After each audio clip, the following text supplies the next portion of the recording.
Aku dah terdengar dah tahu macam ada suara panggil macam hey hey, macam tu lah lebih kurang.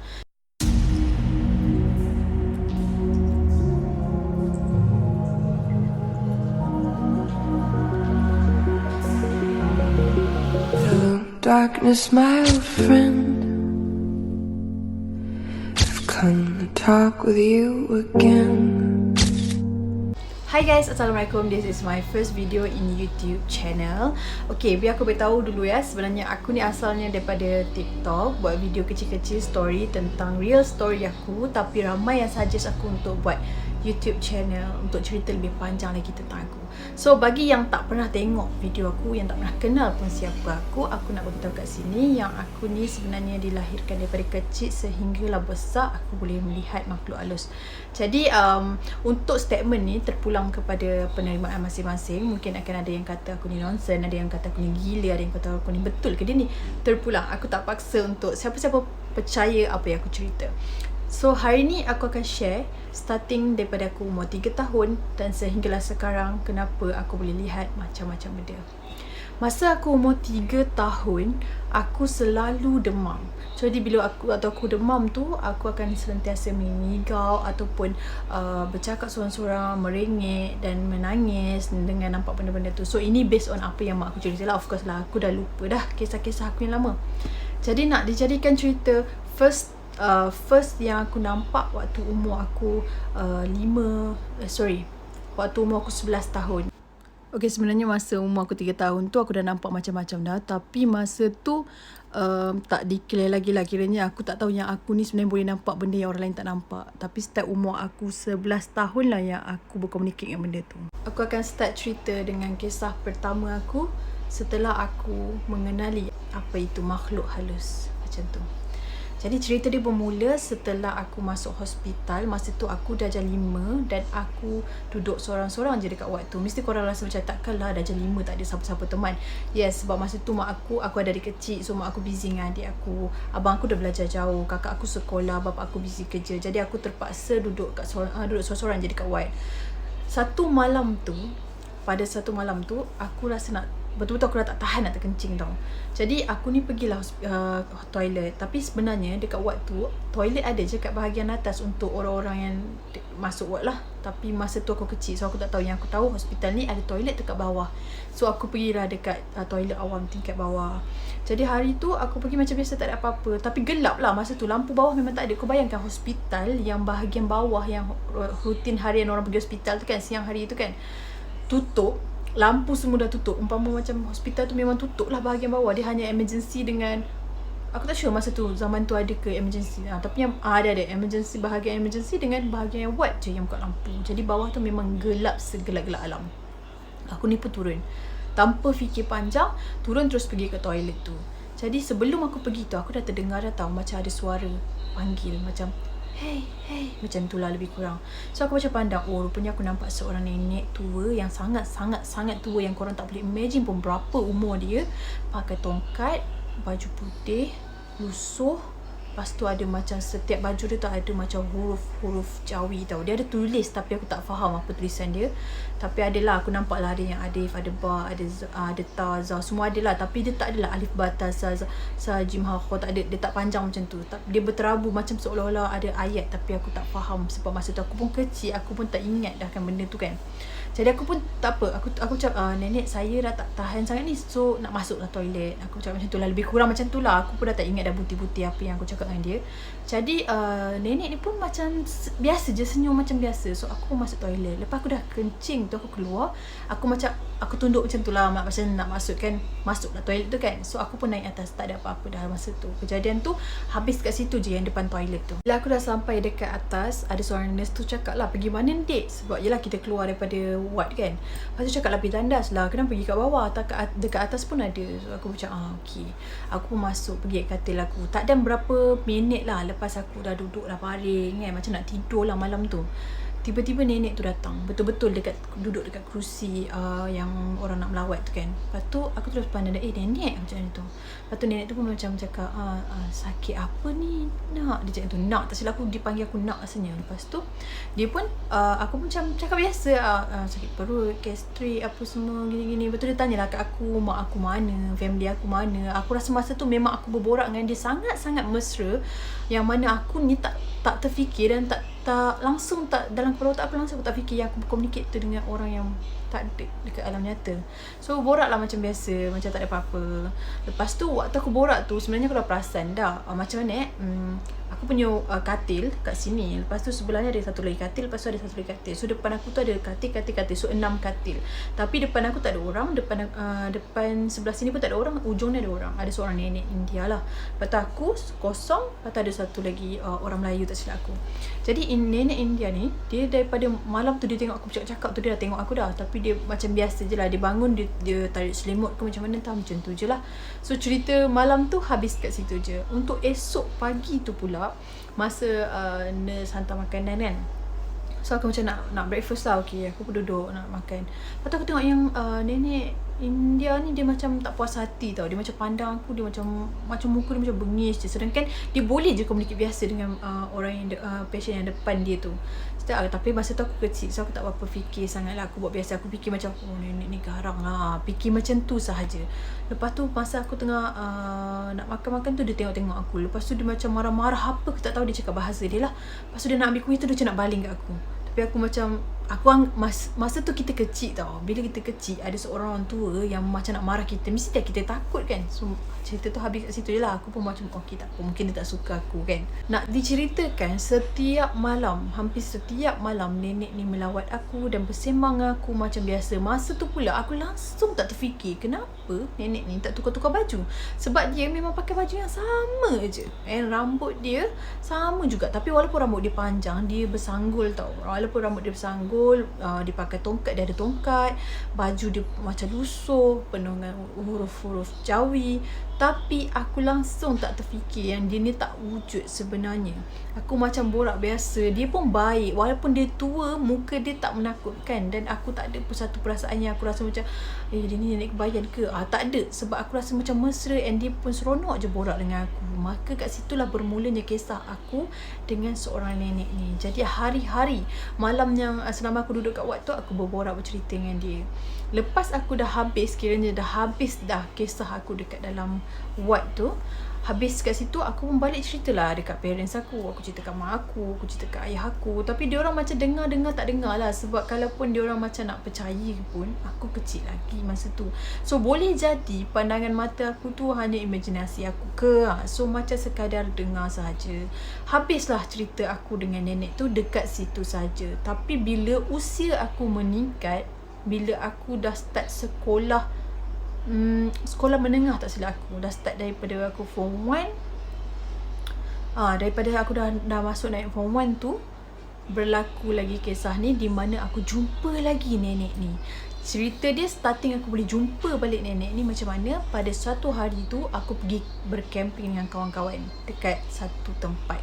Kejadian ni semua berlaku masa aku dekat rumah lama lah. Masa tu aku duduk dekat Cameron Highland. So korang pun boleh bayangkan kan Cameron Highland macam mana keadaan dia. Camping dengan kawan-kawan tu, aku nak pergi kat satu tempat lah. Maknanya aku masuk ke dalam sikit, ada macam sungai. Kat situlah aku terdengar orang panggil, hey, macam tu. Sama macam first time dia panggil aku. So aku pun macam pandang lah. Aku pun ternampak lah nenek tu. Nenek! Aku macam tu. Sebab aku memang ingat lah dia kan. So aku macam, nenek, lama tak jumpa, bla bla bla, semua. Aku macam-macam lah aku borak. Dan kalau aku nak cerita sekarang pun sekarang jadi lain pula. Sebab aku dah tak ingat. Jadi lebih kurang macam tu lah keadaan aku, reaction aku bila aku jumpa balik dengan nenek tu setelah lama aku tak jumpa dia.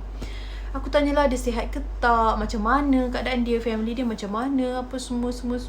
Dan masa tu walaupun aku dah sekolah menengah, aku rasa macam walaupun kalau kata dia tak wujud pun, aku okey. Sebab bagi aku dia baik, dia mesra, dia macam selesa lah untuk didekati. So bagi aku tak ada isu lah kat situ. So aku borak dia macam biasa. Aku anggap macam dia nenek aku. Dia pun tanya aku perkembangan aku apa semua. Yang mengejutkan, setiap apa yang aku jawab, semua dia dah tahu. Maksudnya macam bila aku cakap, ayah kan dia busy sekian. Itulah nenek tahu tu semua tu. Dia cakap yang tu. Lepas tu ayah kamu ada tak sihat ya? Dia ada macam satu perkara yang dia cakap tu yang membuatkan aku terkejut. Sebab macam mana dia tahu macam tu. Tapi walaupun macam tu, walaupun aku sebenarnya ada sedikit rasa takut, aku still rasa macam tak apalah, nenek ni baik. So borak dengan dia, kawan dengan dia, aku selesa macam tu. Jadi lepas aku balik je pada jumpa nenek tu, dia ada cakap kat aku, dia kata boleh ke lepas ni kalau kita jumpa lagi, nenek tak ada siapa-siapa nak teman. Dia kata anak nenek dah meninggal je tu. Lepas tu aku macam, oh ya ke? Aku pun tanyalah dia meninggal sebab apa. Jadi dia tunjuklah dekat sungai yang aku duduk jumpa dia tu. Sungai tu kan mengalir. Jadi dekat situ tu dia tunjuk yang anak dia mati lemas. Jadi dia pesan kat aku jangan mandi kat situ. Lebih kurang macam tu lah apa yang dia pesan kat aku. Lepas tu aku pun macam lepas tu bila aku tanya bila baru meninggal ke, dia kata beratus tahun yang dulu. So aku macam okay. Tapi tak ada, yang peliknya tak ada langsung satu sifat yang mana aku rasa macam sangat-sangat takut. Tak ada. Masa tu semua natural. Aku balik rumah, cerita semula dekat mak ayah aku. Jadi bapa aku dengan mak aku ni macam bila dengar tu dia macam percaya. Tapi dia macam, mungkin aku tak tahulah apa pemikiran dia orang masa tu. Tapi of course lah dia percaya sebab benda-benda ni kan semua memang wujud. Jadi dia dengar sekadar dengar je. Lepas selang pada peristiwa tu, ada juga peristiwa di mana nenek tu dah mula dekat dengan aku. Dia dah mula datang ke rumah, tapi dia tak masuk rumah. Aku nampak dia dekat luar. Dan aku pun borak dengan dia, nenek marilah masuk. Semua dia tak datang. Sampailah satu malam, aku still umur 13 tahun, dia masuk kat dalam bilik aku dengan penuh dengan cahaya tau. Dia berdiri kat cahaya. Betul aku cakap macam mana nenek boleh datang ni, aku cakap. Lepas tu nenek ni pun berborak dengan aku. Dia cakap, dia berpesan tak silap aku. Dia macam pesan, jagalah amalan kita, jangan melawan cakap ibu bapa. Mostly dia apa yang dia cakap tu seolah-olah dia berpesan dan berunsur nasihat. Dan aku rasa sangat-sangat macam baiknya nenek ni, kenapa dia pesan kat aku macam ni? Dia ni nenek betul aku ke? So habis dia cerita tu, aku tanya lagi. Besok macam hari ke hari tu aku tanya kat ayah aku kan. Aku tanya nenek, sebab nenek belah ayah aku tak sempat jumpa. So aku tanyalah macam mana muka nenek aku, macam mana rupa nenek aku. So aku macam nak tahu seolah-olah macam betul ke nenek ni nenek aku ke. Macam aku terfikir macam tu. And then bapak aku adalah tunjuk gambar lama ke macam mana. Semua dia ceritalah macam mana karakter nenek aku ni semua. Aku pun macam okay, yang aku jumpa tu bukan nenek aku. So aku tahulah. Jadi hari ke hari memang aku berkomunikasi dengan nenek ni. Memang selalulah jumpa. Sampai kan ada satu hari tak silap aku tak boleh nak cerita detail sebab benda ni memang aku tak ingat dah tau. Tapi memang aku berkomunikasi dengan dia lah. Sampai satu hari tu, dia hari raya ke hari apa entah, dia ada bagi aku satu keping duit tau. Duit RM10. Lepas tu dia suruh aku simpan, beli gula-gula tak silap aku dia suruh. Jadi aku ni seronok, aku terlalu excited. Aku pun pergi bagi tahu kat bapak aku esok tu. Aku bagi tahu bapak aku tunjuklah duit tu semua. Lepas tu bapak aku cakap, okey tak apa, duit ni biar ayah simpan. Aku bagi kat ayah aku. Ayah aku pun simpan. Jadi dia tukar dengan duit dia yang biasa. Lepas pada tu aku tak tahu macam mana bila dah aku dah besar, macam bukanlah besar, maksudnya macam aku dah form 4, form 2, form 3 macam tu. Aku dah tanya kat ayah aku. Ayah aku macam kesal sebab dia macam duit tu dia tertukar. Mungkin dia terbeli benda, dia tertukar dengan duit yang asal macam mana tadi. So duit tu dah tak ada dah. Jadi memang tak tahulah apa jadi dengan duit tu. Duit tu tukar jadi daun ke apa semua, aku tak tahu malam. Yang pasti duit tu bapak aku dah beli barang dan orang kedai tu pun terima duit tu dan dia nampak duit tu sebagai duit lah, bukan daun ke seperti yang diwar-warkan apa semua. Tak ada. Dia macam biasa je. Tak ada lah benda-benda yang pelik, tragedi yang pelik-pelik terjadi. So inilah serba sedikit kisah aku, macam mana aku boleh nampak starting daripada tu lah. Lepas aku berkomunikasi dengan nenek tu, lepas aku berkawan dengan nenek tu semua, aku memang biasa je nampak benda-benda makhluk halus ni. Tapi kalau orang kata, oh mungkin kau ni ada pendamping kot, lepas kau jumpa nenek tu yang jadi hantar pendamping ke apa semua tu, bagi aku mungkin tidak. Sebab memang daripada kecil pun, kalau ikutkan cerita daripada kecil mak aku cerita pun, aku memang dah nampak. Sebelum munculnya nenek tu pun memang aku dah nampak. Maksudnya macam aku kena kacau, aku kena tolak, aku ternampak macam ada benda tolak, macam ada tangan ke yang mengacau, lepas tu ada suara ke, ada yang memanggil-manggil aku daripada jauh. Memang daripada kecil, daripada umur aku 3 tahun, bila aku dah ada sifat mengenali benda-benda ni semua, bila aku dah tahulah yang buruk ni adalah hantu, kita gelar hantu lah, walaupun kita tahu kan sebenarnya semua ni jin. Jadi aku dah tahu, aku dah mengenali susuk-susuk rupa alam gaib ni. Jadi aku makhluk halus. Jadi aku tahu yang memang aku daripada dulu sehingga kini memang aku nampak benda tu. Jadi sampailah ke hari ini aku nampak benda tu. Jadi pengalaman aku, korang boleh imagine daripada aku kecil sehinggalah sekarang umur aku 27 tahun, aku nampak makhluk halus ni. So di sinilah bermulanya kisah-kisah aku. Jadi aku hanya nak share dengan korang yang suka sangat dengar cerita horror ni, tapi aku cerita version aku yang di mana aku memang nampak in real life. Aku tak ada curi mana-mana cerita orang, aku tak ada tokok tambah nak bagi sedap rasa movie scary ke apa, tak ada. Ini semua cerita asal daripada aku, yang aku lalui sendiri, kisah yang aku sendiri hadap.